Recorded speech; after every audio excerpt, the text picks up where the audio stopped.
Yep, they're working. Okay, for whoever is here, thank you for being here. We hope that the turnout improves as we proceed into this discussion. Um, my name is Megha. I head the youth program at the Greenlit Fest. And first of all, a huge thank you to the Mobius Foundation and to the Climate Reality Project for having us be a part of the 5th International Conference on Sustainability Education. Before I introduce the wonderful ladies on my left, I want to ask all the audience who are here, whoever is here, how many of you are either writing on sustainability or are interested in writing on sustainability? Can I have a show of hands? Okay, so our small audience but very committed, which is great. I was wondering if anyone here has thought of the role of gender in sustainability before. Okay. So, the thing is, when we think of sustainability, largely, we think of environmental conservation. But sustainability, if you just take a look at the UN Sustainable Development Goals, 17 of them, is a very broad concept. And one of those sustainable development goals, the goal number 5, incidentally, that follows goal number 4 on education, is gender equality. And today's panel is, apart from a lot of other things, going to delve into the questions of gender in the field of sustainability.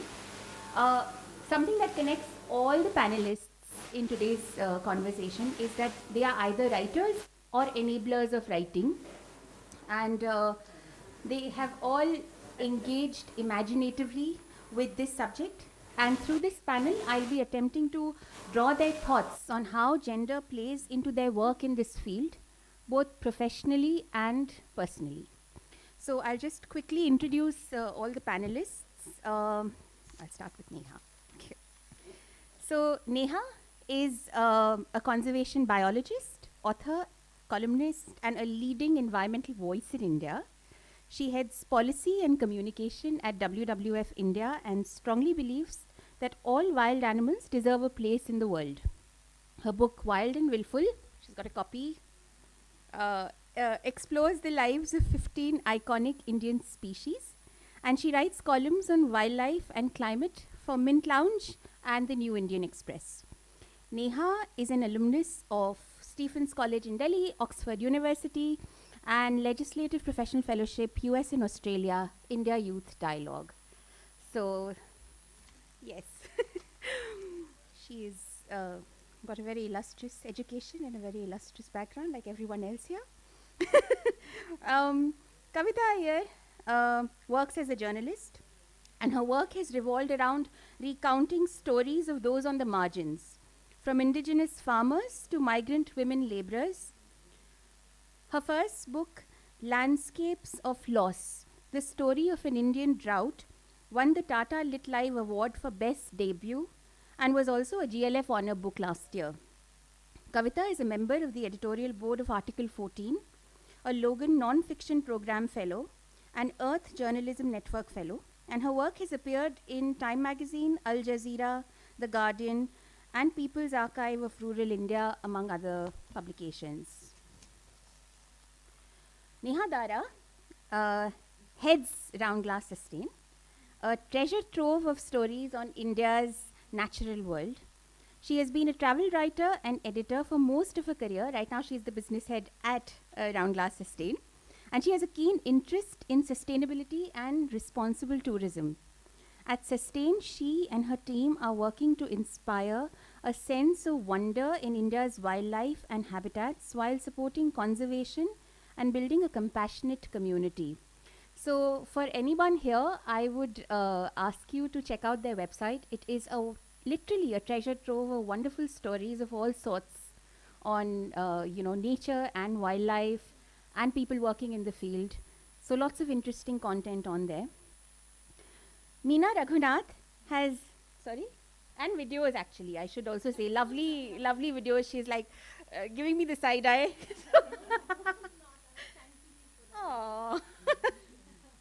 No, but the videos are really lovely, and it's all content. I was speaking to Neha earlier, and it's all content that can be freely used for education purposes. So that's like a wonderful resource for anyone here, especially, I don't know, how many are there students in the audience? Yes, so if you have assignments and stuff and things, please just check out this website. It's a wonderful resource. Meena Raghunath has decades of experience across the non-governmental and corporate sectors, having worked in organizations as diverse as the Center for Environment Education and the GMR Group, where she headed CSR with a focus on education, health, skill training, and livelihoods. Meena has been involved in the development of policy documents as well as educational materials at various levels, including the first textbook on environment for undergraduates in India, which was brought out by SAGE. So that's Meena for you. She's also prolific. She's written lots of children's books and just a lot of wonderful educational material for students. And finally, we have Donna Goodman, who has been a long-time champion of rights and participation of children and young people in the environment sector. What is interesting about Donna's experience is that she's worked in 60 different countries. So her international development work has been widely recognized and published by UN partners, including UNICEF, United Nations Environment Programme, the World Health Organization, and others. She is the founder of Earth Child Institute, an international not-for-profit organization working in more than a dozen countries, including Brazil, China, India, Ghana, and the US. So that's our panel for today. I'm quite excited to be in conversation with everyone here. And I'm going to start with Neha. So Neha, Wild and Willful is a testimony to your wide-ranging and heartfelt engagement with India's wildlife. What I really like about Neha's book, Wild and Willful, is that it's very personal and it's really coming from the heart.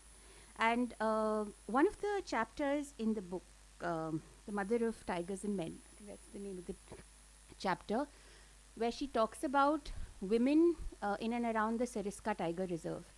And it's very interesting because in the chapter she provides us, viewpoints of women that are often lost out when we speak of conservation. And there is access to what women are thinking about their lives, about the lives of their children. Also what the men are thinking about the women. And I want to start off by asking you, Neha, do you think as a woman writing on sustainability, this is access that is privileged to you because of your gender? And probably if you were a man, you may not have had access to some of these thoughts that you have probed in your book. Very interesting question. Thank you. It's hard to reach women in those kind of communities because they are deep inside the house. There's a parda system. So this is people living inside a tiger reserve, but it's people who are living in a time capsule. It's almost like 19th century. When you go there, because men and women sit differently, women have no say in decision making. Women, what they think or feel doesn't matter. So yes, it helps me because I'm a woman and I want to understand perspectives of other women. It helps me in the sense that they will talk to me. If I was a man, they may not have spoken, but even having said that, establishing trust to get, authentic answers in an ethnographic experience, like in which you are living with them or living near them and you're asking them questions about their life, it takes a lot of time. So one also has to have that privilege of time. You can't just parachute and ask the questions and leave. So my privilege as an educated woman, my privilege in terms of being able to take out time from my life to conduct 100 interviews, all of that comes in. And I want to use that privilege to talk about these women who never get spoken to. And it's a very simple thing. A lot of the women said, are you asking me a question? I have never been asked a question before. Nobody has asked me what I feel about anything. Whether I should be married, whether I should have kids, what do I want to do with my life? And a lot of the questions were about the tiger, about, how they feel about living next to the tiger. And a lot of questions are also about what you want your future to be. A lot of the women wanted to leave the reserve because they have severe issues of medical issues and cultural issues, Yeah. they feel isolated. And typically the answers of the women were different from the answers of the men, because the women wanted education for their kids and therefore they wanted to leave the tiger reserve. Now that's not something that's factored in, because usually when even the government is doing any making a policy, they talk to the men, right? Yeah. And if you do make the effort and take the time to talk to the women, Sorry, it's what are surprising. the men interested in as Their answers are not that far into the future. They're interested in survival today. So how I need to get to the neighboring market to sell my stuff, how I need to ensure that my house is weatherproof for the next season, while the women's answers are much more rooted in the past and the future. So past in the sense where I came from, which village I came from, and what life is like over there. If it's a village that's outside the tiger reserve, then life was very different for her. And what are my kids going to do? Because I do not have access to child care. I do not have access to delivery care. A lot of women died in childbirth, for example. And there is a project of moving people from tiger reserves under Project Tiger. It would be far more successful if people made the effort of talking to the women. And therefore, in this book, very strongly, wherever I've been able to speak to women, Yes. I've brought that out. And I've privileged the voices of women over the voices of men, because I think it's a story that needs to be told. Any story that's not heard, any story that's kind of far away from public understanding, those are the stories that deserve to be out there. And there's also a very wonderful woman in this book called Manjeet. Yes. She rescues cobras in Yeah. Chhattisgarh, and every time there's a snake problem, people call her organization, but they don't call for her. They're still calling for a man to come and, take away the snake, because no one can believe that a woman, even a woman like Manjeet, can, rescue or handle a cobra. Or Actually, yeah. what was interesting was, so in this particular story about tigers, Neha was asked by the women I was just talking to her, she was asked by the women, are you married? And very intrusive questions. I suppose, is that common, and have you, what is the most astonishing question? Personally, for me, I was astonished because somebody asked her, are you married? She said, no. And then they asked her, do you have a son? And she said, well, I'm not married. And I am not thinking of having children outside of wedlock. So, have you been accosted by some unusual, astonishing questions on the field? And what's like has there been moments when you've been like, oh my God? I think more than anything, the funniest thing is the amount of suspicion people view a young woman with, no matter where you go in India, right? Even in cities, even in villages, everywhere. They just can't believe that you're there. So all kinds of things. Which man have you come with? Like, you can't be here alone, right?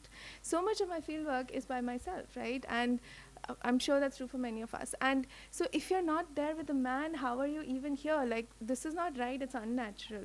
So whether it's a village in Rajasthan where they're asking me my caste and my marital status, and immediately assuming there's something wrong with me if I'm not married, if I don't have a son, or whether it's even my fieldwork in Delhi, where I'm stopping to study a tree and the birds on the tree, and people are just coming and gathering around me because they're like, what are you doing? This is not what women do. Like, why are you standing here? What are you looking at? And I've been stopped by security guards. I've been stopped by just normal people on the road, because you don't, the mental image of a woman doing something, even in the city, is that she goes to school, she goes to college, she goes to work, but she's not standing by the side of the road the way a man does to do her field work. So everywhere it's this astonishment and it's suspicion. It's like, there's something wrong with you, like something's not right. I'm going to come to you, Kavita, because like Neha, you also written about, of course, in a very different region. So Neha's story on tigers is set in Rajasthan, which I don't know how many people here would know about it, is, in her own words, at the bottom of the barrel when it comes to the sex ratio. How are things in Marathwada? I know you've written about the drought that plagues Marathwada. I want to actually ask the audience, how many of you have thought of the effect of climate change on women? Can I have a show of hands? Okay, so not too many people. Some people there are statistics that say that climate change affects women disproportionately. I think, Kavita, it might be interesting to, get your views on that. but also get your views on like that experience of getting access to these women's lives. Because in your book, there are farm widows, there are marginalized farmers, there are communities which maybe, I mean, I'm curious to know that you have access to as a woman, which maybe a man may not. I mean, this is sort of similar question to Neha. Sure. Do you want to use this? Got this. Good evening, everyone, and thank you for coming. Thank you for having us, Megha. Thank you for having us, the rest of the organizers. Very pleased to be here to be able to talk about the work that we're doing. I'll come to the second part of your question first, where just the fact that what the access that we have to, as women writers, or women reporters, women journalists, the access we have to women's stories, and therefore what we are able to report that oftentimes men or male journalists may not be able to report. I think that in fact the weighing scales are not what you would imagine they are. In fact, they're quite the opposite. I personally have found that it's not just that getting the gendered perspective of any event, any incident makes my story or my report or my analysis richer, but in fact comes to the crux of the problem. Yeah. Because all disasters, whether it is the drought that I reported for a very long time, my book Landscapes of Loss, which was published in 2021, is based on almost 12 years of repeatedly going back to one area that was facing cyclical drought during that period. Whether it is drought, whether it is floods, whether it is any other kind of climate crisis, whether it is a man-made disaster like, for example, a bridge collapse, a building collapse, I have always found throughout my reporting career, over 23 years as a reporter, I have found that when you speak to the women who are suffering the impact, the immediate impact or the long-term impact of those crises, in fact, you get the real story, not an additional aspect of the story, but the real story. Because it is the women's lives that sort of straddle all the various socio-economic, cultural, personal, emotional, mental health, health-related aspects of that impact of any crisis. It is always the woman who is going to be deciding, oh, it's a drought year, there isn't enough money, there's been a flood, there isn't enough, we've lost the crop, there isn't enough money. Therefore, what am I putting on the table for the family? Therefore, nutrition. Who eats first? Who eats last? I'm the woman, and I will make the food, and I will make sure that I get the dal that is watered down the most, or I will eat probably the least. I will just eat the half chapati that's left over. So nutrition for women, nutrition for me, nutrition for perhaps other women in the house. Just the ability to make every 100 rupees go longer by recycling things that you might otherwise discard. For example, the ability to make food out of items in our kitchen that we might sometimes not consider in normal course of time to add into a sabzi or a curry, yeah, or a dal, which we would otherwise do in times of crisis. These are all things that women do. And when a woman is able to stretch that 100 rupees or that 500 rupees for that extra month or that extra week or that extra day, what is the impact of that on the mental health, the health, the general mood in that household? So this is true for all crises, right? This is not true, yeah, of just drought. This is not just true of flood. This is not true of climate. This is true of any disaster that you can think of. War, humanity, refugees, people fleeing political regimes that are not favorable to them. In each of these disaster situations, when you speak to the women in the household, you really get to the crux of the problem. And therefore, I find that as a woman journalist who is much more naturally able to strike up a conversation with a stranger who's a woman, and that woman, when she asks those same very intrusive questions, and for someone like for example, Neha or me, the questions that come on the field are often related to our appearance. So I'm not wearing a bindi, I'm not wearing Mangal Sutra, I'm not wearing toe rings, I'm not wearing sindoor. So they ask you, you're not married, right? Are you married? Oh, you were married. Oh, did you have? So, those intrusive questions are, of course, to me, a part of cutting the of really breaking the ice and being able to form relationships with sources who give you richer and better understanding of their experiences of a disaster when they are able to trust you and when they're able to see you as one of them. Even if you're from a very different background. Neha has gone to Sariska, where the woman she speaks to has probably nothing in common with her apart from the chromosomes, but just the sisterhood and the sorority that is immediately formed when they put a hand on your hand and say, oh, did you have a difficult life? I can imagine you had a difficult life. They get it.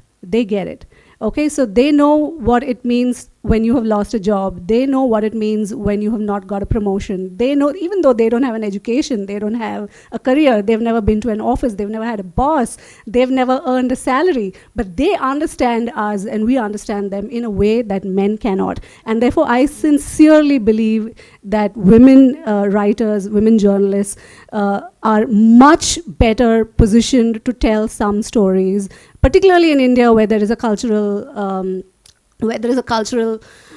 context where women do tend to shoulder a lot of the burden of the household and the people in the home, and therefore they are at the intersection of all the things that a family has to go through when there is a crisis. And so I really think that I'm very lucky. And there are some things, sorry. I think complete the thought and then I'll... Sorry, yeah, so the rest of the thought was just that on the contrary, there are of course, there is misogyny too, but I find that even among the men who would be the husbands or the brothers or the fathers or the uncles of these women with whom I have formed long-lasting friendships, even they have sort of eventually been able to build a rapport with me through my friendship with their wives, daughters, sisters, and and those relationships are really the very core of good journalism, because trust is what you need to have to be able to write a story that is convincing to the reader, because you were convinced of it, because the person who told you the story was convinced about telling you the story. And therefore, yes, so I think even the misogyny aspect of sometimes finding men who great deal of suspicion when women, and especially single women driving around in rural India alone, a great deal of suspicion, great deal of just anger and just resentment. Yes, of course, every woman in this room has felt it, and all of us know what it feels like to face that from Indian men. But in spite of that, I find that I'm able to build better relationships with those men also, because as a journalist and as a writer, my job really is to not judge them for their misogyny, but really to cut through it and say, I still need to hear your story. But sorry, I want to ask you, how is that relationship with the men then, which you eventually form? Well, ultimately, it's the men who have the cell phones. So ultimately, so ultimately, when I call back a month later, 2 months later, and say things are better now, it's always the man who answers the phone, and I says, Vahinila, and I have to say, Vahinila, the phone. I say, give Bhabhi the phone, and so it's always the first point of contact naturally tends to be the man when I make follow-up calls later. So you do build relationships with them, and they want to know, men want to know how a person in the city who's far away from them views their situation, understands their situation, whether we can be of any help, whether our portrayal of their misery is able to somehow mitigate their circumstances in any way. Interesting. I'm going to come to you, Neha Dara. There are two Nehas, Neha Sinha, Neha Dara. Neha, I mean, we've heard from the book writers, authors. As an editor, I want to start off by asking you, is there a difference in the kind of pitches you get from men and women at Round Glass? And, I mean, wherever you have worked as an editor.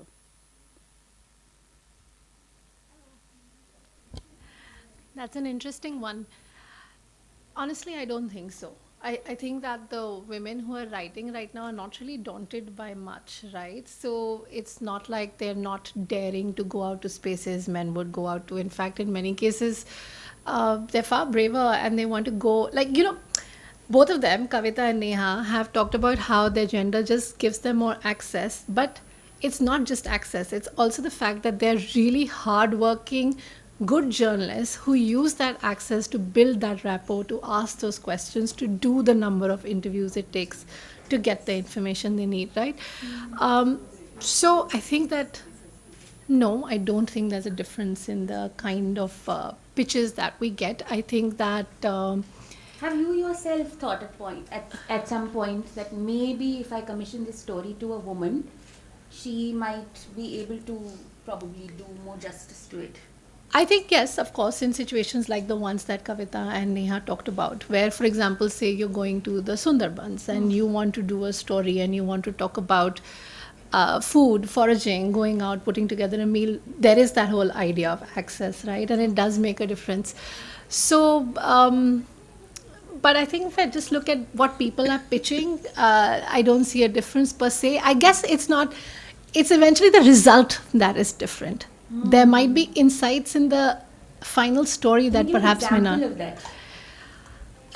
It would be similar to what both of them already spoke about, right? Because of their access to women's issues or their ability to get insight to them and talk to them, they'll be able to bring out shades of the conversation that would not have come out otherwise.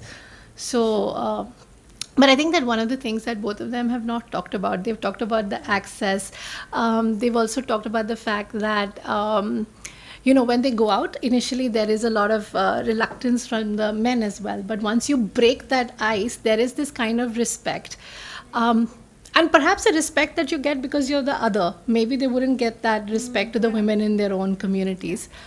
But there is also one more side, and maybe Neha, you have more experience of that, which is also that sometimes the organizations that you work with, that send you out in the field, there is a certain level of discrimination that happens there as well, right? In terms of the kind of opportunities they offer you, because the fact is there is still this legacy that exists, right? Like going out in the field has notoriously been always hard for women. But also as a result of that, often organizations don't want to hire women to go out and do work in the field, right? Because there's so much responsibility that comes with it. They would have to ensure safety, hygienic living, safe conditions, hygienic bathrooms, those kind of things, right? So there is that aspect as well. I think that as determined women who are going out and doing your stories, perhaps you take in your stride now, but it can be very daunting for someone young who's starting out. Yeah, I can imagine. Actually, I want to ask, what is the most sort of pressing problem that women on the field tend to come back and say, this is like one? Is it more, I wonder whether it's more of the physical challenges or the psychological challenges of being on the field. Like, I've spoken to so many women about normal issues which one wouldn't think of, like loose and similar things. But yeah, Neha, Kavita, anybody on the panel, if you want to have and also Neha as an institution, if you've had people coming back and saying this was a huge problem on the field, like a huge problem in enabling me to write. Maybe Neha, we'll ask. Yeah. You can go and then she can. Toilets is obviously one, and Neha Dara just spoke about organizations not doing enough. So just to say, a lot of the demands made by women are seen as like diva demands. It's like something that's making it harder for the institution, something that's making things impossible. But not all institutions are like that, of course. But just to say that women's rights are human rights. Women's demands might be different from the demands by men, but that doesn't mean that they're not valid or that they should not be, met and faced and, worked with. So obviously toilets is one. The other is just simple logistics in terms of how you're traveling. So you're going to a field site. There's no airport that takes you there. There's no train station. You get to wherever the train station or airport is. Then you get into a car and you drive. You're driven for like 2 days, sometimes 16 hours. Then you go to this place where nobody has seen a working woman before. So just, in terms of the last mile connectivity, it's a huge issue.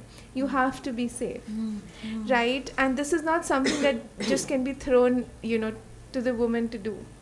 You need institutional support for that. Yeah, So that's the why- toilet and the yeah. last mile connectivity, these are connected directly to the security of the woman, and it's not a diva demand. It has to be met. And it's sad But that it's yeah. called that, right? And that's where we as institutions come in. So, like as an editor, that's where I can contribute when I am empowering women and creating an enabling space for them, right? I can ensure, of course, that I am giving women equal opportunities. I'm not saying, oh, you know what, let me not send that woman there because it'll be hard to ensure her safety. That's unfair. It's not her fault, right? My decision has to be based on whether she has the skills to tell that story, and everything else I have to enable her to do. So it's about creating that kind of enabling environment, ensuring equal pay, making sure of just, these are actually such simple things, or maybe they seem obvious to me because I am a woman myself. Just making sure that it's a flight that doesn't, like, I'm not just booking the cheapest flight and then she's landing at 2 a.m. If I am hiring a local guide or a driver or someone, helping out and vetting that person, because it is ultimately my responsibility. So making sure that we're getting a driver, we've asked about them, if there is a local guide or a local host, we've done some research. Those kinds of things are extremely critical in creating that enabling environment. But the other thing is also the woman knowing that we've got her back. That if she comes back with a complaint or a report, we will act on it. It's about my women contributors knowing that if I ever find out that someone that we featured, wrote about, gave a platform to, is proven to be misusing their gender, position, or power to abuse women, I will not provide them a platform, no matter how hard that decision is. I mean, there are times when we've had to take down beautiful stories, videos that tell moving stories of conserving species that took a lot of effort, time, money to tell, and we just take it down because we do not want to give a platform to someone who's been misusing their position. And it is all this that comes together to also then, women are already doing so much, right? They're braving so much, and this is how we create the enabling environment to help them do more of that. Kavita, I actually want to ask you one last question before proceeding to Meena and Donna. Sorry about the wait, ladies. But, there's this whole question of who gets to tell whose story, which sometimes probably plagues writers of all manner. Because by and large, in publishing and in writing, there is a certain profile of writers, particularly in the English language. So I'm wondering whether either of you have ever had this sort of imposter syndrome, or this sense of, am I the right person to be telling the story of these women who are so different from me? Has that ever plagued? All the time. And how do you deal with it? One just deals with it like one deals with everything else. One just powers through it. And it doesn't go away. It always remains. I've been reporting on agrarian issues for a very long time now. I still don't feel I'm enough of an insider. And one of the biggest compliments that I ever received about my book, not the award, not the critical appreciation it received, but someone from Marathwada who wrote to me and said that it didn't sound at all like you were not from our region. So, and I'm a city-bred person, and I have grown in Bombay and never lived anywhere. I lived in Delhi for a while, but that was just a study. So I'm a Bombay girl and very, very urban outlook. And for someone to say that you did a decent job of understanding what rural life was a big compliment. But yeah, the imposter syndrome is always there. And who gets to tell that story? I got there and I'm going to tell the story, is the way I see it. I know that there are larger issues. I know that there are better people to tell that story. And I do hope that one day I'm in a position to, like Neha is able to do, to be able to platform some of those people who I think will be able to tell their own stories better than I have been able to, and better than I will ever be able to. But having said that, I'm there now, I'm watching it, I'm writing it, and it's really my dharma, as it's the only religion that I follow. I'm there, I will tell the story. I'm bearing witness, and that's just my job. Neha, do you have anything to add to that? I usually write about wild animals, so But you come across there's so many people populating your book. It's not yes. just. So something similar to what she said. So, I mean, my primary protagonist is usually the non-human who just doesn't care what I do, Yeah. right? The tiger has no idea and does not give any, preference. But I don't live the life that those people who live near animals live, and I don't live the life like Manjeet does, who rescues cobras. But like she said, I feel strongly. I've seen it. I've heard it. I've searched out that story. It didn't just come to me. It was a lot of searching to find that person. I must give a platform to her. I feel very strongly about it. So even if I'm not doing a good job or a good enough job, the very act of telling that story of that woman or man or whoever is living in that position, I think is a service that I must provide. And I try to not be too solipsistic or too much of navel gazing in my writing. I try not to do that. It's not always about me and what I think in my nature writing. It is a lot about the people that I meet and their authentic stories, which never get heard otherwise. And I must mention also Aarti Kumar Rao's new book, Yes. Margin Lands, Yes. which is beautiful, and she's used like 1,000 voices to shape her own voice. Yes, it's a wonderful And book. Sometimes for I think anyone. female writers do that, in which it's not about my voice. Yes. It is about taking 1,000 voices and helping that shape my politics, my voice, and the way that I look at the land. And I highly recommend Margin Lands for anyone who's interested in nature writing. That's nice. Yeah. I'm going to, Just a quick, just to add on to that, yeah. which is that, also as an editor, Huh. I would say that the first step is telling someone's story. And what that does, like Neha said earlier, was that it makes them realize that what I think, what I feel matters. So it is in many ways the first step to empowering them, possibly in the future, to tell their story themselves. So this is also a very essential step to that process. Yes. So rather than thinking you're an imposter, perhaps we think of ourselves as enablers who are making them believe that their voice and their story matters. Actually, and they Neha, can I tell it was, themselves. in fact, sorry to interrupt, but I was going to ask you, Round Glass is only published in English?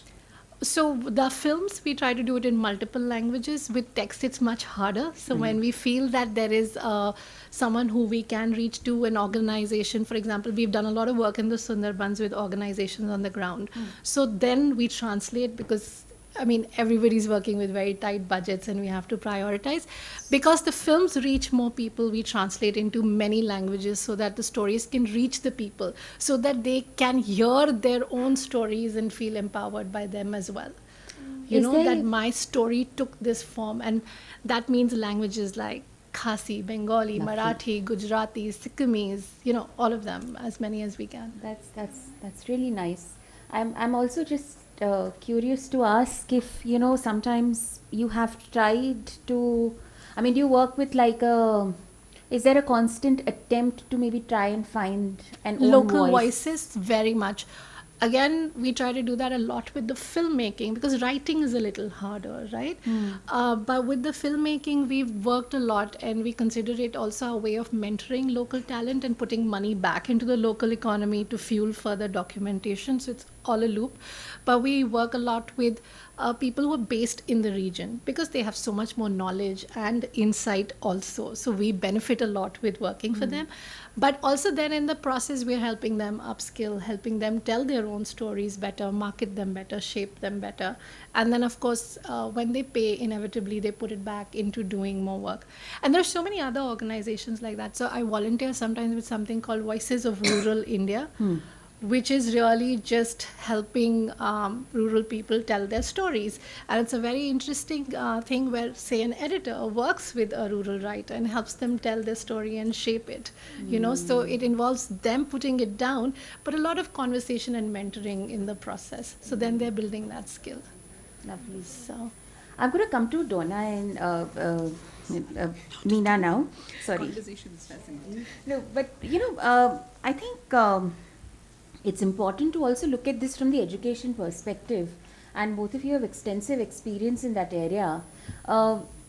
Sustainability as a concept is sometimes, I've, in my experience, viewed in a very sort of narrow way of environment and environmental conservation. And as I said at the beginning, I mean, we didn't have as many audience members at that point. But sustainability is a very broad concept. There are 17 goals in the UN's Sustainable Development Goals portfolio, and one of them is gender. And I wanted to actually ask, I'll start with you, Meena. When we look at sustainability in education in India, how holistically are we looking at sustainability? Is gender even a consideration when we are looking at sustainability? Okay, two layers of question. How holistically are we looking at sustainability itself is a very big question mark. Yes. And this was one of the big concerns we had. I think Karthikeya was mentioning in the morning. We did an analysis of all the curricula of all the states of India to look at the environmental content and how it was transmitted. And we kind of figured that environment is not a topic, nor is sustainability a topic. It's really a lens, like gender is, Yes. through which you look at the world. Yes. So it is not, yes, of course there is content. I mean, you need to understand the science of climate change. But it's not enough to understand the science of climate change. You need to look at every action, every decision, every lesson through the lens. And we used to quote this very standard example. In the old days, they used to teach, the Green Revolution. I'm talking about 20 years ago, in standard 8 and 9. And the wonders of the Green Revolution. And true, I mean, it got us out of starvation or whatever. So they would have this about the glorious Green Revolution, which, transformed India, all of it true. And then about 5 chapters later, there would be a chapter on pollution and how chemical fertilizers and pesticides contribute so hugely to pollution. And then 3 chapters later, there would be something on water and how we are overusing groundwater. And never will a child or a teacher be able to put all these perspectives together and make sense of it. And that is the crucial point in sustainability. You have to be able to use it as a lens. Information is so easy. I just open my phone, I know the facts and figures. It doesn't matter. It's the way of thinking and the way of seeing which is important. Yes. And and the same is absolutely true of gender. So I'm not saying impose so many lenses. That holistic perspective in the head which says, I must bring in fairness, equity. I mean, because all of this is kind of equity, right? So, if you're building a value system in the human being as a core part of education, I think all of this falls into place. Correct. It's only when you're kind of, you've got boxes in the head, boxes in the textbooks, subjects, all of it gets completely messed up because you can't blame anybody, right? I mean, I have to finish this portion and it has to talk about this. Yes. So I think there's a fundamental, I don't know if NEP is going to correct it or accentuate it or what is going to happen, but there's a fundamental problem with the education system in that it breaks into boxes. Yes. Something that should fall into one. Yes. And the other concern we've always had is, we used to say environmental education has 5 kind of phases. So, there's awareness. I know that there is a problem. I know that there is a concern. Then there is knowledge, which is the database. This is the science. These are the statistics. And then there is attitude. Does it really concern me enough to try to want to do something about it? Then there is the skill that they were talking about. Do I know how to do something about it? Only when you get these 4 components right, you will have action. And the ultimate aim is only action, right? It doesn't matter. Today you will find every school child is so well informed about climate change that I have to rush back to, my references when I teach. It's not about that at all. It's about doing that ladder and making a difference. So every child knows energy, carbon emissions, we keep the electricity on and it's terrible. They walk out of the room, see how many of them switch off the fans and lights. Yeah, See how many of them are ready to go without AC. Yeah. So, I think it's that whole cycle, unless we close it, sustainability education is a bit of a challenge. In fact, I think the lady was saying in the morning panel, she says, talk less, do more. Yeah. is the need. We tend to be very verbose and not do anything much. And stop somewhere at the knowledge level, because awareness and knowledge is very easy, and that's what the education system is geared to give, right? Yeah. It's not about changing attitudes, it's not about, giving skills of any kind, hand, decision making, problem solving. Sorry. No, so Meena, I'm going to actually take that thought of it being a lens and want to come to the second part of the question that I asked you about how gender is being tackled, if it's being tackled at all through the sustainability lens. I don't think so. And how I do don't you think at all. think that can be, how do you think that can be? See, there's a fundamental problem with when we analyze the textbooks. We used to find invariably, and there are lots of papers on this, that the woman is shown doing housework, the father is shown reading the newspaper. This is very common. All textbooks have images like this. Yes. So it's not only to do with sustainability, it's to do with life only. The role modeling that you're doing. So unless you have very sensitive people and processes creating educational material, it's not going to happen. So, tell stories of women who achieve. I mean, that's what STEM is trying to do, right? STEM education today is role modeling. It's about, taking girls into laboratories to show what happens. So, you have to do that in every aspect. I'm going to ask you to hold that thought, because I have a related question, but I'm going to probe Donna now on the same question about sustainable education covering and how sustainability is tackled. But the thing about Donna is she's worked in 60 countries. So she's got extensive global experience on this. And I'm very interested in understanding, Donna, is it true everywhere? Is it true that we don't look at sustainability holistically and we don't even think of the gender aspects of it in most countries? Or is it more in some parts of the world and not as much in others? No. Is it on? Yeah, it's on. No, it's everywhere. It really is. It doesn't always look the same. It may look in a very affluent way or seem to be about other things, but at the end of the day, the gender norms and holistic views are present everywhere. And one of the things, the most important thing that I've done in all the countries that I've worked in is when I interview children, especially girls, and I ask them before we finish if they have any questions for me, and they always ask the same thing. What are the children like in Brazil? What are the children like in India? What are the children like in China? They wanted to know about the children in New York. They want to know about the sky, about the trees. I mean, they don't realize. And it's such an, profound question. Very simple, but very profound. And that's why I started writing EcoMasters, because all of the girls are in different parts of the world and teaming up together, because otherwise, they're from different socioeconomic backgrounds, different countries, but often facing similar challenges.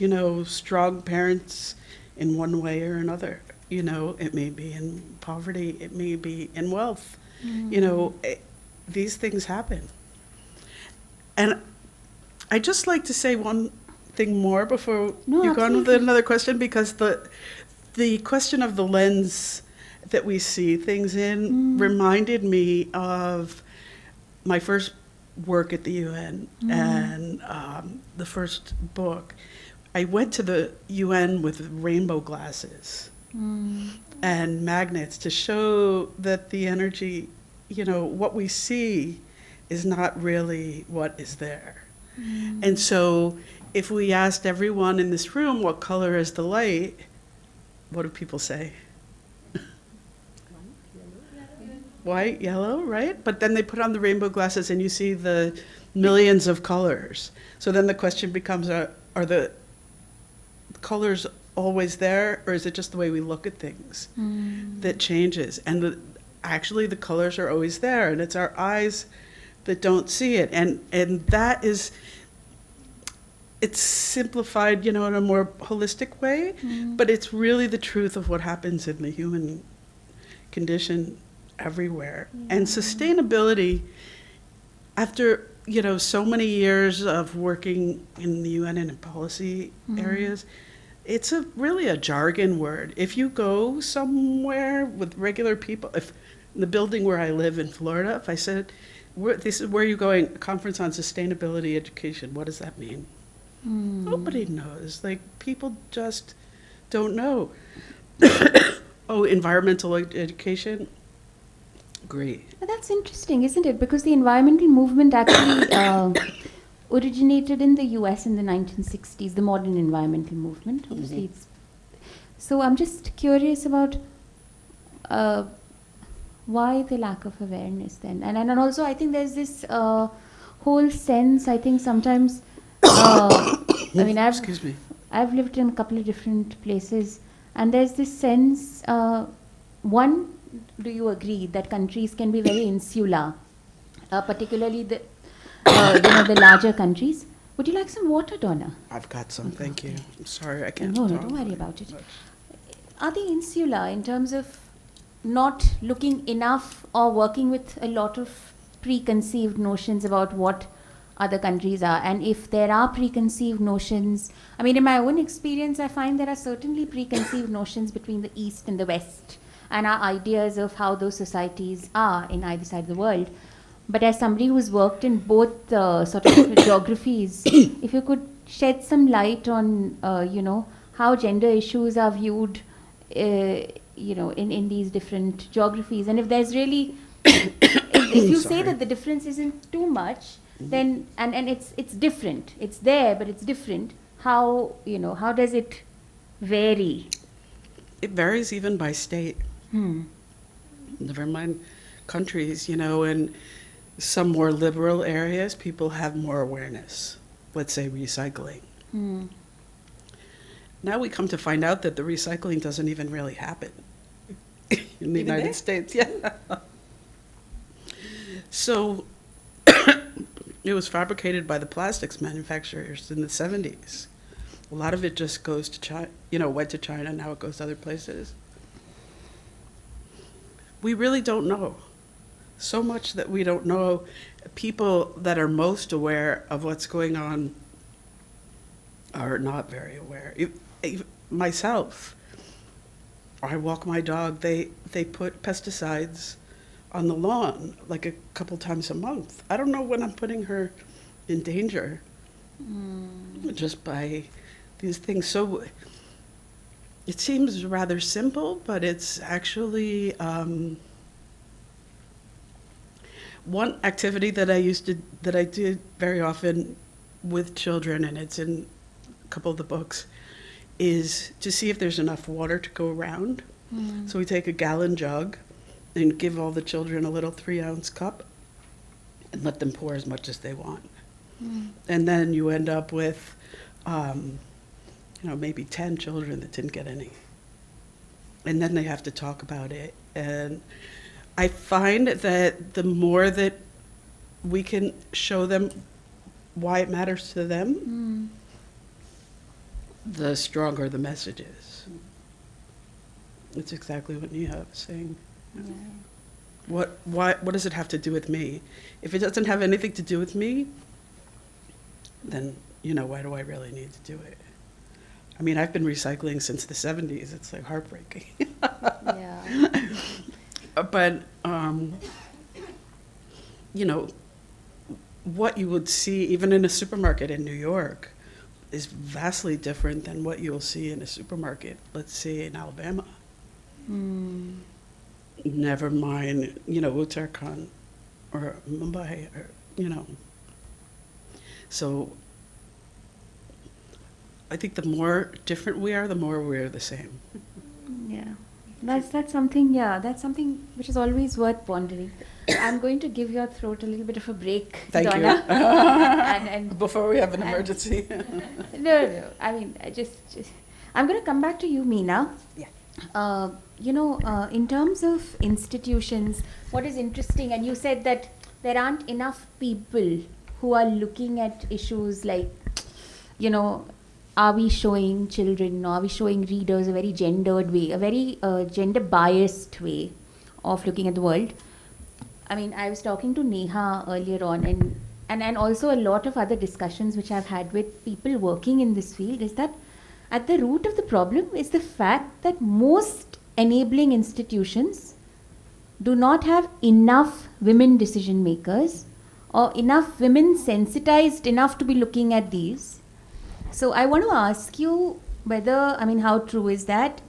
Probably it is very true, but I want your perspective on it as somebody with substantial institutional experience. And also, how does one change that situation? Are there any initiatives in place to, I mean, because, and the interesting thing is you worked in both. You worked in the non-governmental sector, you worked in the corporate sector, and certainly I think in the corporate space, this is something which comes up more often, but even otherwise, generally in institutions, governmental, non-governmental, corporates, this seems to be a persistent problem with a lot of people. So I'm going to... Sure. Let me begin by saying it's not only field workers who have problems with toilets. My husband taught at IIM Ahmedabad for 20 years, and one of his women colleagues had to fight several battles. You know, there were 8 wings for faculty, each wing with its own toilets, but there was only one set of women's toilets on the 3rd floor, because there were only about 3 women faculty out of 90. This was a battle she fought, to have at least one woman's toilet on every floor. Right? At IIM Ahmedabad. At IIM Ahmedabad. This was 35 years ago though. So hopefully things are better now. So it's not just field workers. The other women's voices in corporates, well, you know, India is a great example of leading by legislation. Right? I mean, we make a law which is so forward sounding. We're going to pass the women's reservation bill. We have women's representation at panchayat level, at this level, at that level. How much women empowerment? That's a subject of a great PhD or 10 PhDs, if anybody has the patience. So we lead by legislation. Society, I mean, you know, there are 2 ways of making laws. Society has a norm and you make a law to fit the norm. Otherwise, you set an aspiration and you hope that society will rise. So we often do the second. So Indian companies of a decent size are mandated as of 2014 to have at least one woman on the board. Right? Large companies have to have one woman on the board. Slowly and reluctantly, because the consequences are pretty serious. If you don't have, you know, you will come into SEBI's notice, you will get a notice, Ministry of Corporate Affairs will get behind you. So everybody, and this is my personal experience, as of 1st April 2014, I was on 7 boards. On 31st March 2014, I was nothing, I was nobody. So I was on 7 boards. So we lead by kind of legislation. And what sort of a board member do you make me now? I am interested in knowing that. No, believe me, I mean, and this is the point I'm coming to, because there are studies worldwide which say that on a board, you need at least 3 women to start bringing the gender perspective in. A lone woman cannot do it, because first of all, it's a very tight-knit boys' club. Boards are, by definition, old boy clubs. I mean, you know, 14 members, boards could be as large as 14, 15. So 1 woman and 15. And they say even 2 is not enough. They say that the voices really and the perspectives really come into being only when there are 3 women. Yes. So this is academic research. So it is a very isolating experience. It is an isolating experience. But I will say a couple of things happened. People began by putting sister, daughter, wife on the board, right? Which is also fine. Why not? Because brothers, sons were anyway on the board, na? So it's not per se a bad thing. But was there preparation? Because board means you know your accounts, you know your financials. You know, you have to prepare women. I mean, if you want them to take the responsibility and you are taking them seriously, you will capacity build them. Whether that happened is a question mark. So right from there, from the board level, and of course we know, however, I would say the glass ceiling, not the glass door, in India is not as watertight as it is in many other countries. We have women heading some of the biggest corporations.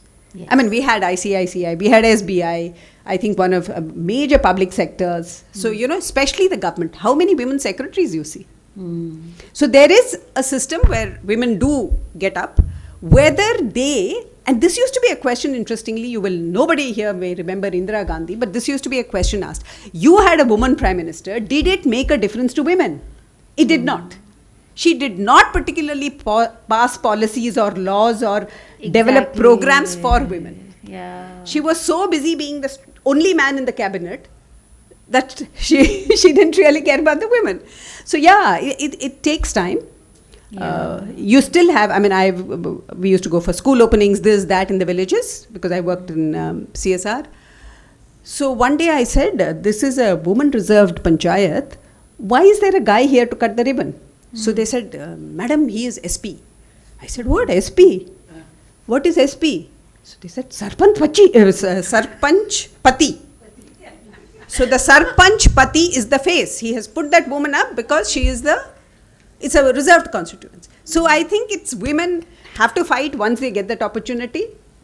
Because the opportunities are created by the law. But then how we fulfill our responsibilities is also an issue. But yeah, women's voice is definitely not heard enough. Even today, if you say, they'll say we have 30% women. Who are those women? They are all the junior data entry operators. But I think there is something to be said and some hope to be gleaned from the fact that you said it's not as tight a glass ceiling as it seems to be, which is a very hopeful thought for all the young women in the audience. But I'm going to ask you, Neha, because we had this institutional discussion earlier on. You were saying some of these, things about you watching out for the interests of the women who write for Round Glass, for your organization. I wanted to ask you, do you think, I know at your organization there are enough women, and generally in the writing and publishing space there are a lot of women at the helm.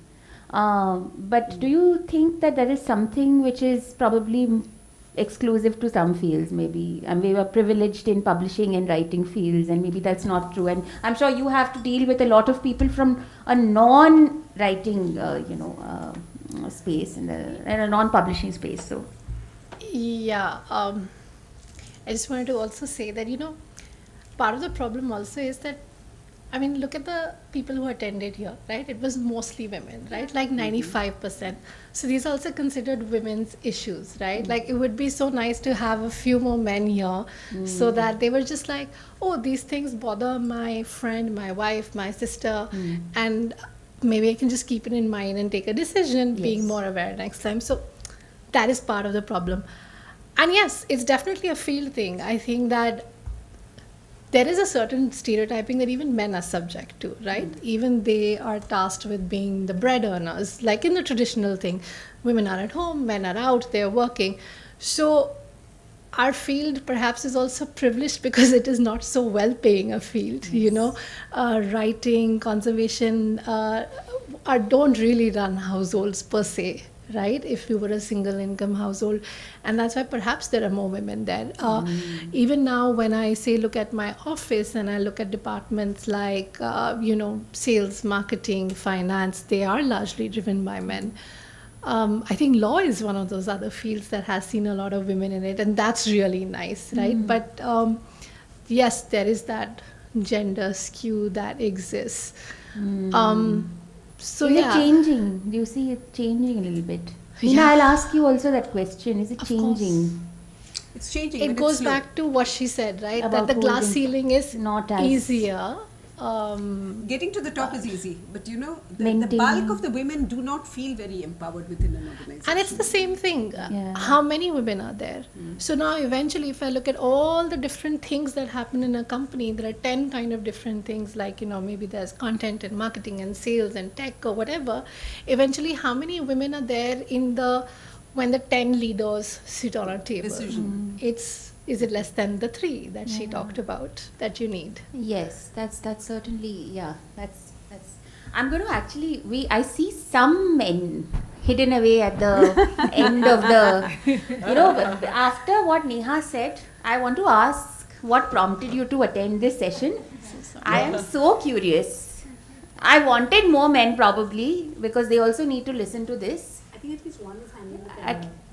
Yeah. We have a lot of tech support, but like, you know. So Megha, you know how it all started when we were discussing and curating about this very session. Yes. It all started with sustainability education per se. Then we discussed with the organizers to have women also brought in who are writers per se, not sustainability education alone. It would be a bit of a praise for her, but let me admit, Neha writes about leopard going into a Manesar factory or entering into the court complex has got me more understanding about tigers and leopards rather than the textbook. So probably the kind of write-up you are showing out here makes me more informed and literate in a generic sense than mainstream education might have done. I was coordinating some of the people who are turning here today since yesterday night. The lady was clicking photographs of all the road signs of where to turn next. Vasant Kunj is here, Dhola Kuan is there. For us, this was like not even seen. We haven't seen those kind of road signs per se. And the lady was informing, you don't understand, you are residing out here. For a lone woman turning up to Delhi, notorious Delhi, it makes a lot of sense for us to have these signages done on our mobile phone. And there was constant communication happening at 10 p.m. also. Those are the things, and when she says, wo bindi matter karta hai kya, we haven't heard that. When someone says, desperately seeking Shah Rukh Khan, and the way she speaks out there, she enters that household, ki kamati kitna ho, film bhi dekhti ho kya, and the kind of work she is doing. It really makes us go on a different trajectory, कि यार problem कहाँ पे है, issues क्या हैं, वो आपने सही कहा, कितने लोग यहाँ पे बैठे हैं जिन्हें शायद इस चीज़ को समझना चाहिए था. That's the reason I'm sitting probably. That's interesting. Thank you very much. But, you know, I want to also ask Neha, you said something very interesting. Whenever I've spoken to Neha, we don't talk regularly, but whenever we have, something you've always said is women speaking up for other women. Yes. And women enabling other women. How much of that is really happening? I mean, do you really think it's something we need to do more of? You know, whatever organization I look at, similar to what Meena said, all the women are in lower grade roles. So you might have a CEO, or you might have a Prime Minister, you might have a secretary in the government of India who is a woman, but that doesn't mean that you're women at every level, and typically they are not at every level. And women also can be misogynistic. Women are not always allies for other women. And with the modern feminism movement, which, you know, has been around for some time in our generation, I think one of the biggest things we want to talk about is that we have to be allies for other women. That we are not here to cat fight, you know. We are not here to kill each other over men. We are not here to pull each other down, but rather to form a kind of sisterhood. And speaking of conservation has a lot of female researchers. Yes. But again, I think it wouldn't be a stretch to say that the heads or the decision makers tend to be men. I think it's changing slowly though. It is definitely changing because it's a liberal field largely. And as far as writing is concerned, I think the publishing industry does have a lot of women, which is great. And you also have women in leadership positions. But that leadership position may not always mean being an ally for other women. And that is the issue, right? That if you are a woman, you may not be an ally for other women. You may not be able to understand some extenuating factor. You may not be willing to hire more women and be more than yourself being the token female. So I think for us, our generation, one of the most important things that we need to keep talking about is how we can ally with other women.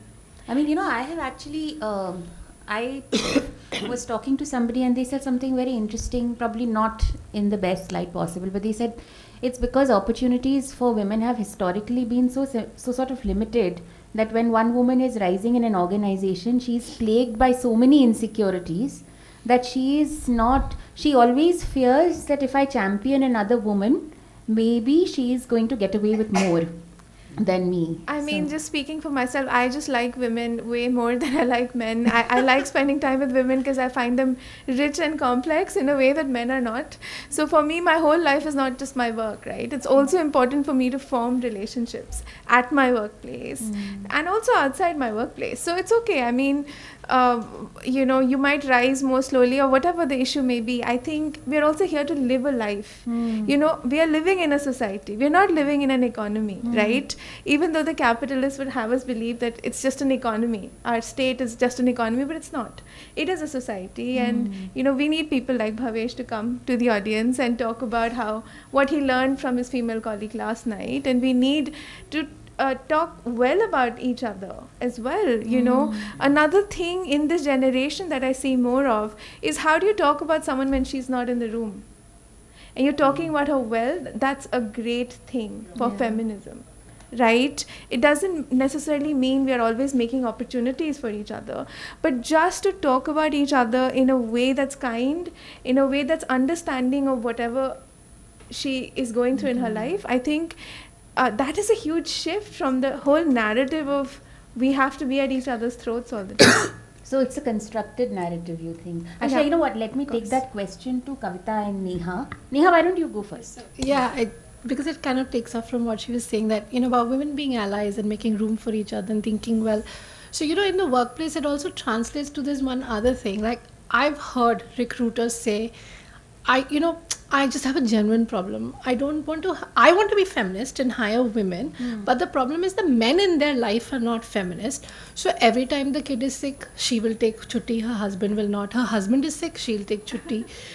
So that becomes a reason not to hire the woman. So also then, when you're a woman in a position to hire other women, one of the things about creating an enabling environment is also recognizing and appreciating the fact that they are multifaceted people who have lives beyond the workplace, and creating an environment where they can do it all, right? Like, the women I know are so passionate and so determined that I don't need to police them on whether they're there from 9 to 6. I know that they will get stuff done. If their kid is sick, they will nurse a kid during the day. They will work in the night when the kid is sleeping after having his medicine and still get stuff done. And I just need to let them have the space to be them, and they will give me back what I need. But do you think, I know when we were speaking yesterday, Neha, you said that some of these attitudes are what get in the way of women women everywhere, but particularly women in field work, where a lot of women, you said, probably the ratio of the number of men doing field work is higher, simply because of some of these commitments that, they are probably more predisposed to make. Yeah, I think that is perhaps something Neha Sinha might be able to speak to more, because she will have so many more colleagues that are in the field, so she can speak with real experience. But that is the sense I get from the conversations that I have had, right? Sure. That the fact that you have to make all these concessions for women, provide them safe spaces, provide them clean bathrooms, make room for their families and the other roles they play. This is a problem. How can we work with all this? They are not good employees. They're too demanding, the divas. But actually, you know what, Neha, if you don't mind, Kavita, why don't you pitch in on this? Because I'm not sure if I'm from the same generation as the younger Nehas here. I feel that I'm from a generation where we didn't have the choice or the opportunity to make a demand that could be construed as a diva demand.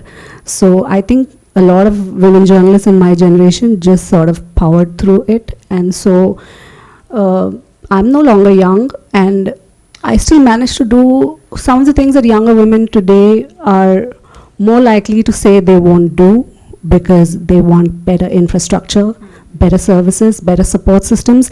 And I say, rock it, girl, that's the way to go. But I do belong to a generation where we just did it. So last week I was in, not last week, just 4 days back, I was in over the weekend, Saturday, Sunday, I was in Koina, which is a dam in Maharashtra, a big hydropower dam, and I was meeting a community of people that had been promised relocation because their houses had been submerged by the dam that was built in the 1960s or 70s, and they're still waiting for relocation. and they're living in a forest, and they live in a village that is in the core area of the forest. And so it was a motorable road for some distance, and then a walk through slippery mud with my very very city-bred knees and city-bred legs and city-bred shoes, and then a night in a villager's home, where, because they're in the core area of the forest, they keep their domestic animals, they keep their cows and buffaloes inside the home. So there's an enclosure, and the animals live with them inside the home to minimize the risk of wildlife attacks.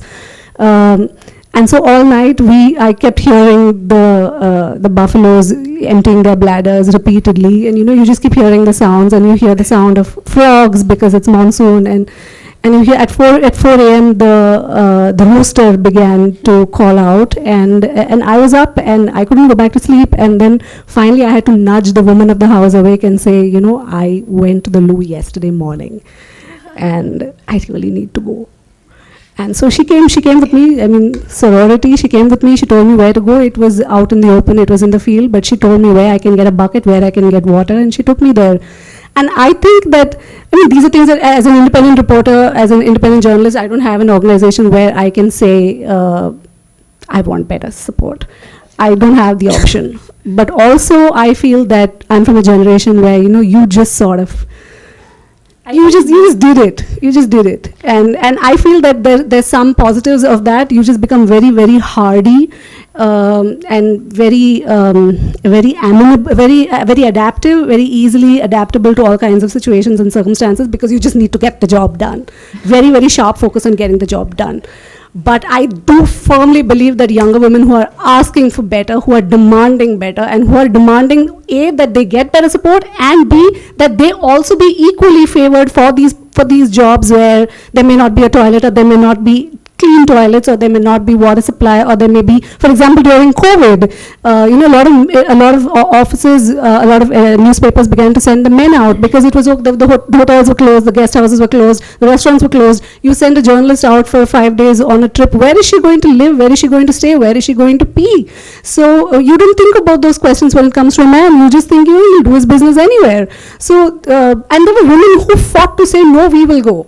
And all power to that generation of women, but I think I'm not really the right person to answer this question about. But I do see Meena nodding very in complete agreement. I'm very glad that someone's. I feel kind of old when I didn't know how to make the demand. I never knew how to say I can't go to this place because there may not be a toilet. I never knew how to say that, and I still don't. I'm one generation further up on the tree. So. And we stand on the shoulders of the women who came before us. No, I really believe, frankly, this may be politically the most incorrect thing to say, that I find that the women of the generation before me were the real pioneers. When they decided that they will go out and work. They were the first ones in their families, in their communities, in their cities, in their towns. We followed, but we still had to fight. To be an engineer in my generation wasn't taken for granted for a woman. You still had to convince your parents. You had to do something.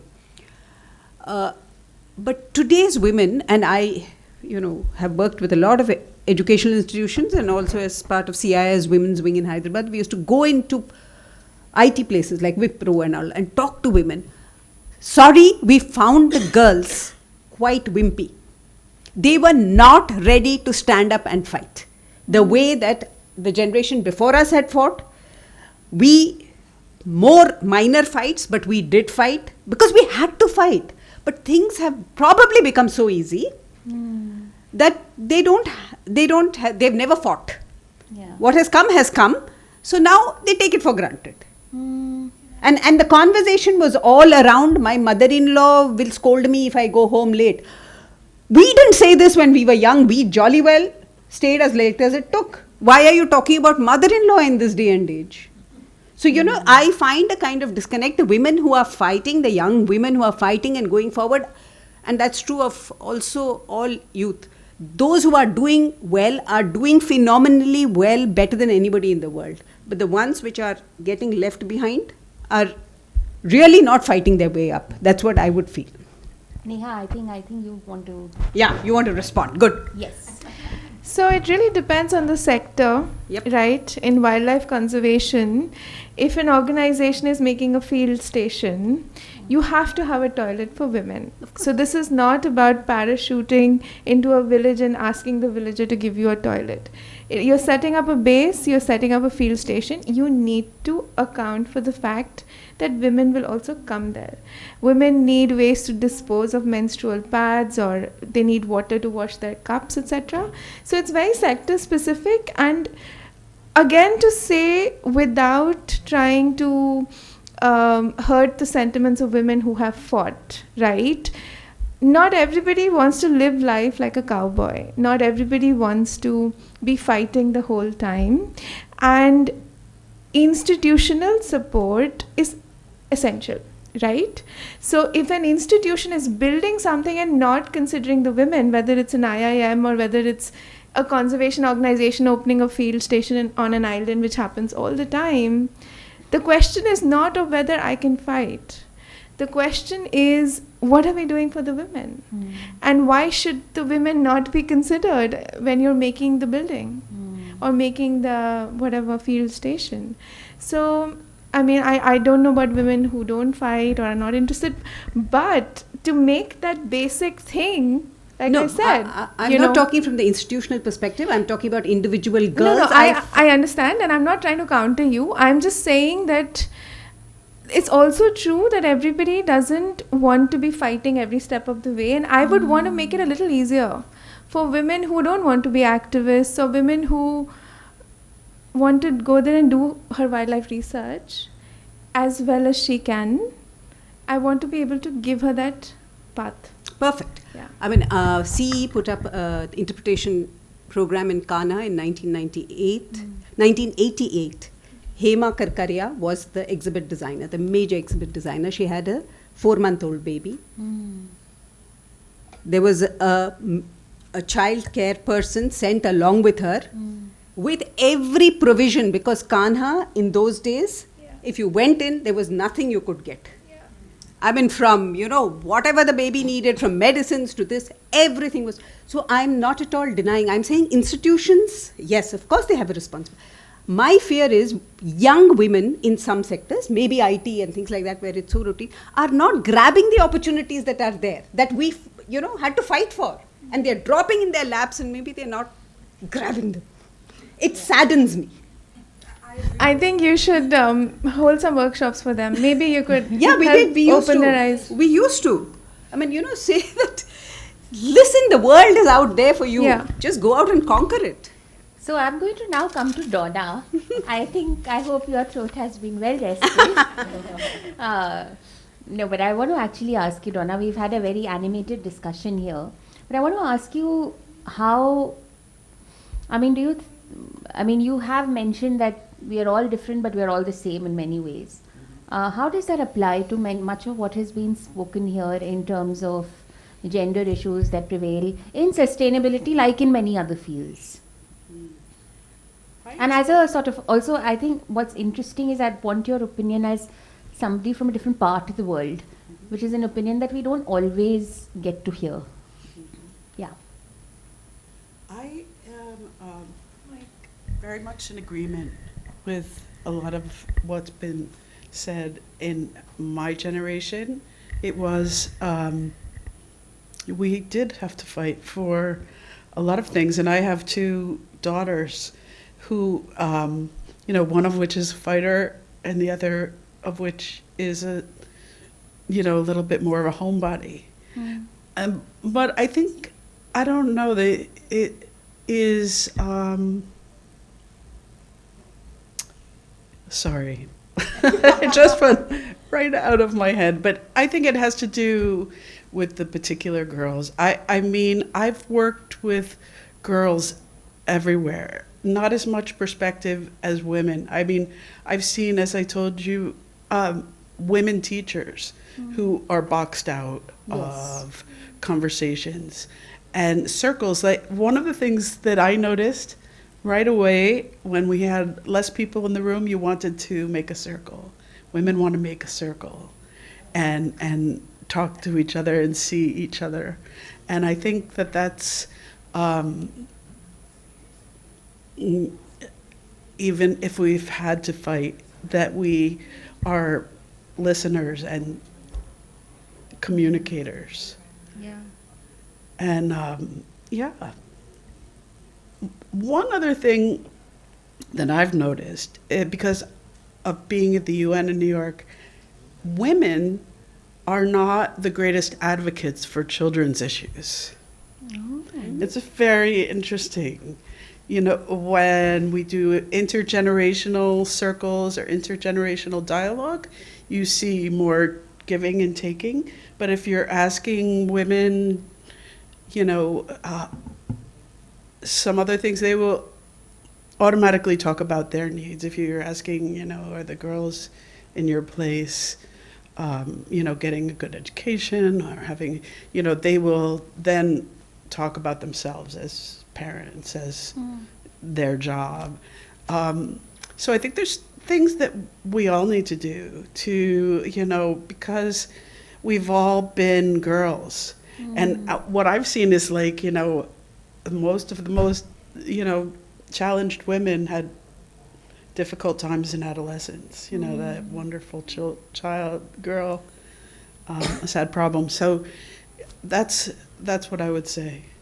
And what do you think of the representation of women in organizations? I mean, since we're doing a panel on sustainability, probably organizations like UNEP, but also in other UN bodies, what would you think in terms of women as decision makers? Are they adequately represented in these bodies which have such a sort of global footprint? I think very much like a lot of you have said, women leaders are not necessarily advocates for other women. I had a woman boss in UNICEF who was, you know, one of the hardest people that I've ever had to get along with. You know, people, I think, as so many of you have said, women are not automatically advocates for other women. And why do you think, Donna, I mean, what is your perspective on that? Why do you think that happens? I think it's partly the way that we've been raised in the patriarchy. And I'm part of a women's circle called the Millionth Circle, and we have women who sit in circle with each other all around the world. But in the patriarchy and the university system, in the way that we go for jobs, it's all about competition and going for yourself. And I can see it in my grandchildren. And my oldest granddaughter, she's 9, and she comes home with these golden tickets for kindness. They really have like something inside that is stronger than, I think, than my generation was. It wasn't as easy to be, you know, so kind all the time. So maybe by and large the world is heading to a better place in some ways? I think so. Let us end on that positive. Yes, I think so. Oh dear. But you know, I mean, what always interests me is I've always seen that women are such great community builders. That example you said of few women in the audience who let us sit around in a circle. The idea of community is so deeply ingrained in women. Maybe sometimes, I mean, from the conversation we've had, it doesn't adequately translate into the professional setup. But that doesn't mean that probably the innate sense is in there. It probably needs to be harnessed more in that aspect of our lives, the professional aspect. I mean, it's there personally.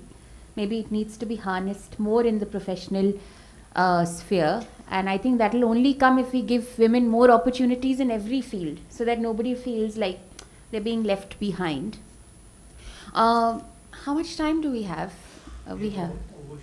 Oh, we've overshot. Okay, we started late. We started at 2:30. No, but I actually, on that note, if you Yes, don't mind. please. So since you just mentioned opportunities, this is something that I feel very strongly about, and I really want us to think about in a more systemic way.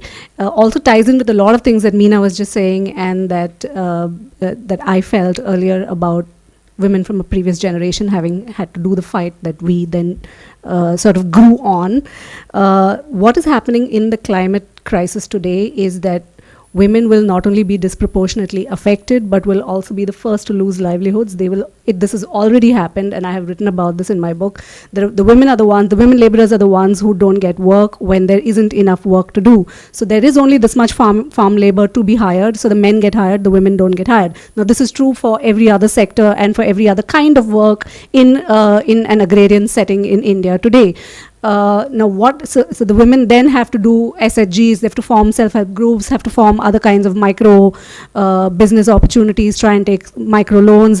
Women are therefore getting more indebted because there is just so much credit in the private credit institutions that are offering loans to women in rural India. They're offering loans for education, they're offering loans for business, they're offering loans for buying something, offering loans for a wedding, offering just NBFC loans which are not tied to any purpose. So women are getting more indebted and they're having less livelihoods.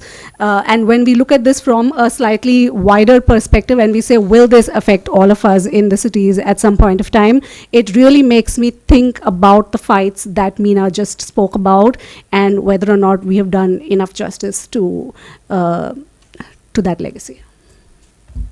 Thanks, Kavita. I know the audience will have, you've been a very dedicated audience. Bhavish, can we just take some questions from the, yes. We were working on cotton harvesting. Sorry ma'am, you're from the scientists organization. Indian Women Scientists. Indian Women. Yeah, well, and where is your organization? It is situated in Vashi. It is a 50-old-year institution, which is started by eminent researchers. Like I can give you the example because the subject is that the founder of this institution, Dr. Kamla Soni. Actually, you will be surprised that though she was from a learned family, but she was refused a seat in our own research institution. And Dr. C.V. Raman, who was a Nobel laureate, who said that women is not a research material, and she had to really fought for it, and she became the first research student who was inducted, and she was kept all the away from becoming the director of ICSE Bangalore and so on, but ultimately she got it and she was felicitated also. So my colleague Vijaya is also there, she is also a writer. So here when we were working on the cotton harvesting, I felt that it is just opposite. There are only women laborers who are working for cotton, because picking up the cotton and so on, so making their hands dirty and so on, they wanted to have some technology solutions so that their work it can be reduced. Especially in Corona period, there was a huge problem of picking up the cotton harvesting. Because they used to inhale those small threads, they used to constantly attacked by asthma and all that like that. And male workers, they used to just refuse this work, that we won't do the and because of that entire thing was this, and we had to really make the things easier for them, that we can provide you the technology solution so that the picking, identifying a good cotton ripe one and then picking up. So we had to have a robo hand, and that is what it will be. It was, but then it is still there, whether it is a research field, because we are also in the same field, and as a researcher also, quite some time. I mean, even I have heard when I was in my PG course, one of our lady professors used to say that whenever I something, because her husband was also mathematician, and whenever she used to say that whenever I say something, audience into said she must have taken it or borrowed it idea from her husband and so on. So she used to, I mean, that was really, we felt it really very unacceptable, because she was as intelligent as her husband, but still that has to be, because both of we were working for Tata Institute of Fundamental Research. And at that time, we used to even, so in every field it is there. That's So true. that is what, even the highest position, rather, when I became the director, I still remember our power minister, Jayanti Ben Mehta. Once she visited my office and she said, you are a lady and you are a director and you are sitting over there. So you will have to be a little tactful and you need to learn how to make your other male subordinates to accept you as a leader. And that is what it is there. But it is there. I mean, as she said, as Neha put it, instead of fighting it, we have mended the way, our own way. So that acceptability comes like that. So it is, I think, everywhere. And about that cotton harvesting, I was really taken aback because we never knew. We never been to fields as I say, as these people were. But then we would like to definitely, after hearing to the conversation, I felt like we should go more deeper and deeper, and we have to be with people and contribute. Thank you. Thank you. You want to say? Oh, sorry. Yeah, I would just like to add a little. I used to work with women basically in Mumbai slums and domestic help. I found, empathy is where I got the answers. I was once, the lady was sitting my bai. Bai is a maid in Marathi, and she was very dull. I said, Bai, kai zala? What happened? She says, what to tell you? My husband is a beuda. There is no money. But after a few days, I went to the same slum. I was a little distracted. So she asked me the same question. In Bombay, we say bai to the maid, and we are also called bai. She says, bai, kai zala? What happened? She says, yeah, my daughter is not studying, so I'm depressed. So in Bombay, we use the word tension, much better than a Britisher. We can pronounce it much better. So this was what I thought. Empathy got you, an inroad, an insight into things. That's what the Nehas and Kavita were talking. And when I come to Nina, I look at capacity building. I have written a book for Indian Women Scientists Association called The Wild Forgotten Foods. Just writing is not enough. Wild Forgotten Foods. No, millets also I have written, but this is different. Wild Forgotten. This is about plants which were used before, but are forgotten now. Even plant parts which were edible and which were, climate smart, drought resistant, and nutrition dense. But we've forgotten about them. But anyway, what I wanted to do and what I did in this is that people learn to identify it. It's not just enough to know, get the knowledge, as you're saying, and also to use it. So we had recipes, how to use. We had 50 scientists writing about different plants, and we also gave the other uses. How children could use it for painting, finger painting, and other things. And finally, I come to Donna. I also have a granddaughter, and I see the difference. When I was there, it was very easy to walk into a CEO's office. It was very, very easy. They all kept their doors open to me. But I had a lot of difficulty in the middle management who were resenting it, right? So I had to fight. But the next generation, my daughter is in a very senior position, it is tough. It is not easy because the men are always testing. But the thing has been set, like how Nina says, we have fought for it. So it is fairly easy for her to, push herself. But when it comes to my granddaughter, I see the same kindness. And she's known for it, she's 14 now. And she works on the principle of kindness, with others. She stands up for people. So I'm really grateful for you to bring out this word of kindness. And thank you very much. It's been wonderful. I want to ask Katie. We have another writer here, Katie Bagley, who's written extensively for children. Katie, maybe it will be nice to have your thoughts also. I was just going to give you an example of my own life, nothing to do with wildlife. I was, after school, I joined Xavier's College, and very happy over there, to meet, because I was in a girls' school, and then we had a lot of boys in Xavier's. So it was nice, suddenly to be exposed. But then I had to decide on my subject. I decided to take up pharmacy. And UD City was the only institute where pharmacy was taught.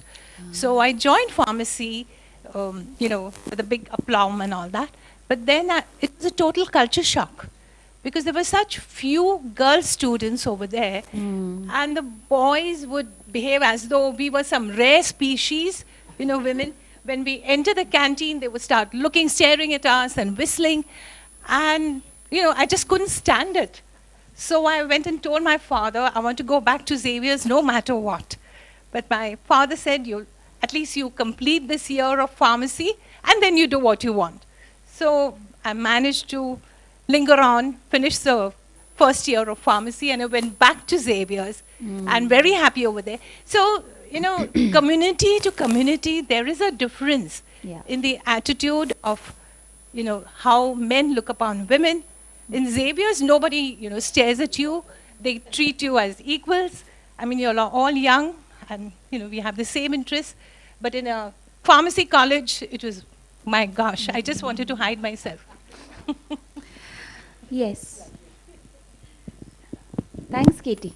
Just a number of similarities with everybody. So, Go Blue, I also actually, in 1998, many, many years before you, did a course at WWF India. It was, I think, some sort of a certificate in environmental law. And then I ended up in Oxford also many years later. So, Go Blue. And then I now work in New York, and, I head a part of the business in a healthcare-focused investment bank. So a number of the discussion points that happen and crossing geographies, having grown up in India, and sort of like making it in the US, could see a lot of, similarities in the points that were brought up. But I think one of the things I would submit to the group to consider, and I totally agree with you all, like this, it hasn't evolved much in the US, I will tell you that. I'm like the only woman at my level. I hope I'm not the token woman. I've never, thought of myself that way. But that being said, progression of women, whether it's in, on the environmental side or otherwise, and I was actually, WWF India was rehabilitating or took us for a field visit to Ranthambore. There was a rehabilitation of people like being taken out of the national park, and they created like this model like village. It was really cool because they created like a women panchayat, there was a health center, there was biogas, there was like sustainable livelihood. They're trying to create like a model self-sustaining set up outside of the national park. So that was really, really, something that I will keep with myself forever. But just on the overall topic of women advancing, it's a nuanced discussion because the biological clock is very real. And, the question before us is, what do we tell the young girls in our classrooms today? Can you have it all? What I have seen is most women who reach the top are either single or childless. It's unfortunate, but it is a reality, and not everybody needs to have kids or be married. I don't advocate for that in any way, specifically, but I think we need to give women permission to choose the path they want to take. Yeah. So I would just leave you with that. And then the last thing that I advocate for in my organization is and going back to some of the points, rather than fighting for women's rights when they take maternity leave, I ask for organizations to encourage men to take paternity leave. When they start to take paternity leave, the bias against women goes away, and children need their fathers just as much as they need their moms. So that's how I try to influence my organization. Thank you. Are there any more questions? Do you have a question? I think you're the youngest in the audience. So. Can I add some positivity? So, no, ma'am. To end the things on a positive note, one woman, her issue translated to 1 lakh women on the positive side of it. Kamkheda is a village in Beed. So, again, water stopped, problem. My lady from there migrated to Pune. And she was, as she said, bi. She was working as a bi, but she was working quite differently to the house where she went. बहुत जल्दी जल्दी बर्तन धो रही है, पानी को बंद कर रही है, and the lady and the husband are saying, क्या हुआ है तुम्हें? Why are you doing it? It's quite unnatural the way you are using water. बोला हमारे होता ही नहीं है ना, आपके तो आ रहा है, हमारे होता ही नहीं. The household was of a colonel, retired colonel. This guy went with the lady to the village to see in actual what's the problem is. और उनके 15 परिवार शहर में आए हैं नौकरी करने के लिए. They were searching for job. Kamkheda is a water positive village today. Rainwater harvesting done. Water used to come via tankers, chemical infested tankers from the nearby regions. It got translated to 4 more villages in the neighborhood. Politicians took over, and last year 100 villages in and around those places became water positive. I think single woman did this initiative and took forward on the positive side of it. That's lovely. Thank you. I think, sorry, you wanted to say something, right? Can we have one last, and then I promise. Can we have a mic to her, please? Please say your name before you ask your question. Hi, I'm Zuha. I'm a student of Jesus and Mary College. I'm sure that I'm definitely the youngest here, but honestly it has been a real eye-opening session for me because it has really been amazing. I've attended a conference like this for the first time, and so many empowering women right in front of me. It's like, wow, honestly, wow, amazing experience for me. And all of you, whatever you said, it was very relatable just at 20 years of age itself. I mean, I know there's a lot of maybe a lot of generation gap here, but still whatever everyone you said is kind of relatable to us as Gen Z as well. We also face a lot of problems with women. In my college also there are, even in my class itself, there are women who, you know, just for power, just for competition, they want to overpower you, they want to step on you. So just at 20 years of age, if they are thinking like this, then I don't know what might happen when they are at a higher stage, at a higher level. Apart from that, I also had one question that I wanted to, you know, ask in the beginning itself. That question was like, there is a lot of internal misogyny even in the male gender as well, male sex as well. I just want to know, like, are males more comfortable in talking to women, or are they more comfortable in talking to men itself? Interesting. Yeah. Maybe I think. I would say that it depends on. I think when I was younger, not so many men would be very open or be willing to open up and be vulnerable. But I'm so sorry. Yeah, I think when I was younger, as a young journalist, I think a young woman journalist, somewhat older men who are in their 30s, who are making the financial decisions in the home, don't want to, beyond a point, be seen as vulnerable to a young urban girl who has just come to the city. She's an outsider. But as I've grown older and as I've grown more experienced, it's not just age, but it's also experience, and it's the way that you are trained over years to have a conversation with someone who is a stranger about something that is quite personal and that may involve discussions about money, may involve discussions about mental health, may involve discussions about debt, loan, suicidal thoughts, just so many things that are quite personal and one doesn't want to speak to a stranger about. So I think it differs from journalist to journalist, and I think those who are able to do it are the lucky ones, or better trained ones, however you look at it. But not everyone's able to do it, and those who are able to do it are able to bring you the better stories. But yes, there are a lot of men who I am very, very close to, and they have given me great insights into the minds and the traumas of communities that are facing distress on account of climate. Because that's what we've heard, like men don't want to be seen as weak in front of other men, because that's their sort of preconceived notion that we don't want to be seen as weak or vulnerable men. We don't want to show our emotions per se. Sure, you're talking about like the bro code, and you know, you have the bro code, so you can't be seen as being worried about finances. But I think also in communities that are facing distress on account of climate crisis, everyone is in the same boat. So everyone is sharing the same grief. So it's not like they're not able to share among themselves, among the men, but purely to your question about whether men can be vulnerable enough to speak openly, about concerns that are pretty private, yeah, they can. Thank you. I think that's been a very enlightening conversation. Does anybody else have anything, any last words to add before I wrap up? Yes, I take back everything I said about the new generation being wimpy after listening. It's okay. Are we okay?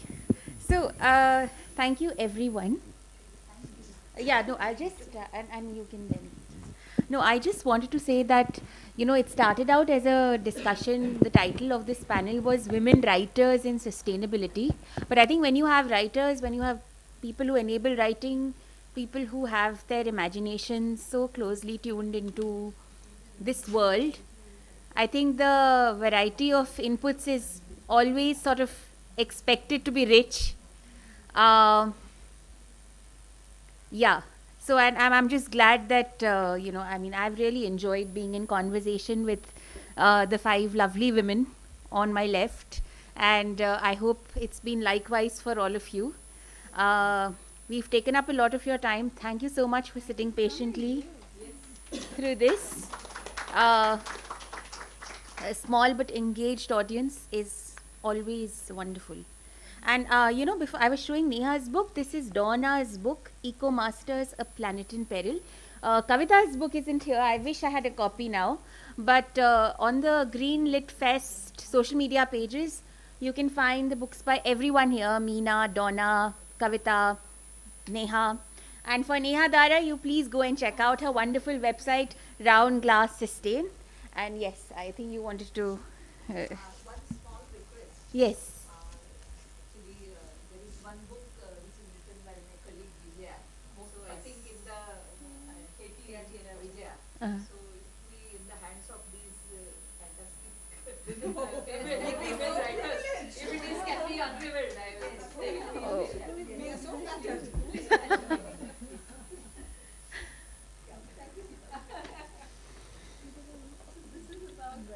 Conservation practices, biodiversity and sustainable conservation practices. This is about choddo shak, curry made out of 14 wild greens in Bengal. Leafy vegetables. Yeah, leafy vegetables in Bengal. And on the eve of both Chaturdashi or Diwali, during Diwali, Naraka Chaturdashi they make it. Every state has somehow one of the other. The thing is, they are 14 vegetables, but they come from 13 different families. So that and their nutrition tests, and all of them are medicinal properties and climate smart. So there are stories woven around these, and there are a lot of ghosts also. Yes. India is known for ghosts. Story has a new and ghost. Because this is available on Amazon. It's not yet released, but we would like you to. Yes. I think maybe you hold it up so we can take a picture. Yeah, we can. We can. Yes. Actually, yeah, please. Yeah, you can. So both of us have been writing on traditional conservation practices. I think why should we leave the young lady? Everyone's gone. Yes, can we have all the women and have a group picture? That would be lovely. Yes. Why don't we go outside? Are we 14? Yeah, let's go. Yeah, actually. 14 of us? Yeah. 14 of us. There's hardly any. We will just have a group photograph, I think. Yes, that's a good idea. Men can join. Yeah, men can join as well. Sorry, I don't mean to be biased for showing up. No bias. Sorry, I know you have to. I think, Katie, shall we go out? Shall we go out? Yeah. 3 months going on, ऐसा करेंगे, वैसा करेंगे, या ऐसे कभी ऐसा हो गया.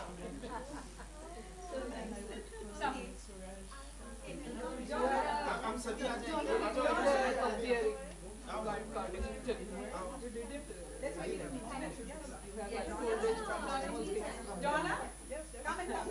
आज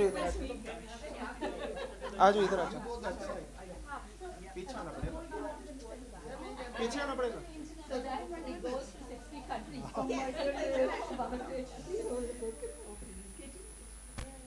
हमारे हैं ना. Is every woman in the frame? And every man. Yeah, I'm very sorry for the gentleman who couldn't make it.